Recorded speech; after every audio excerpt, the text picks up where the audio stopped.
Got to double back. We saw it earlier in this video. You saw it in the thumbnail. It's a bike that I love. Take a look at it, guys. 1985 GS 1150E, and I'm scratching my head. I'm a bit mystified.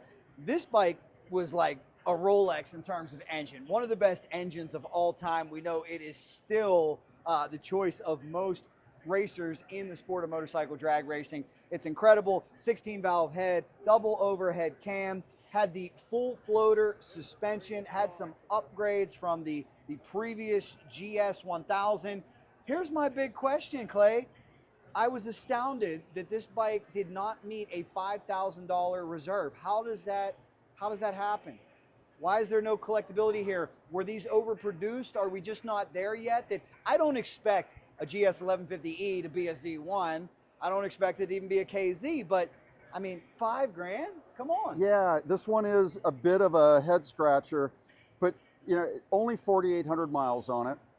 It's not beaten to hell. It doesn't look like it's been laid down or anything, but condition is everything when it comes to price. And some of the things that I see on this bike, if say this came to our show and we put judges on it, they'd be spotting this stuff right away. And it's all really fixable, you know, like we have some paint that's come off of the master brake cylinder because brake fluid kills paint. And we've got, you know, some conditions down here where there's some light rust that can be cleaned up, and, you know, on the pipes, the same thing. But you know what?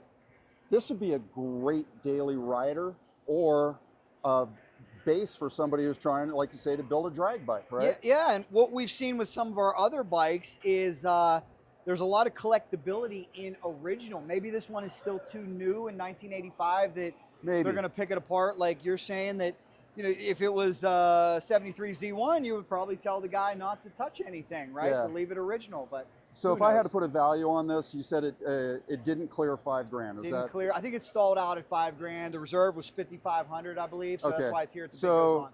So if I was putting a value on this without knowing any of that, I would have set a range of $4 to $6 grand. I probably wouldn't go over 6, but I'll bet you this seller would take 6.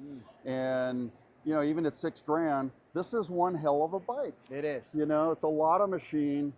It's a great seating position, and it's just beautiful to look at. I know drag racers that might spend that just to get the cases, because there's a little case shortage for the GSs out there because they have blown so many of them up. But yeah, great bike. I love it, guys, and it is my pick for number 7 here at the Mika Motorcycle Auction.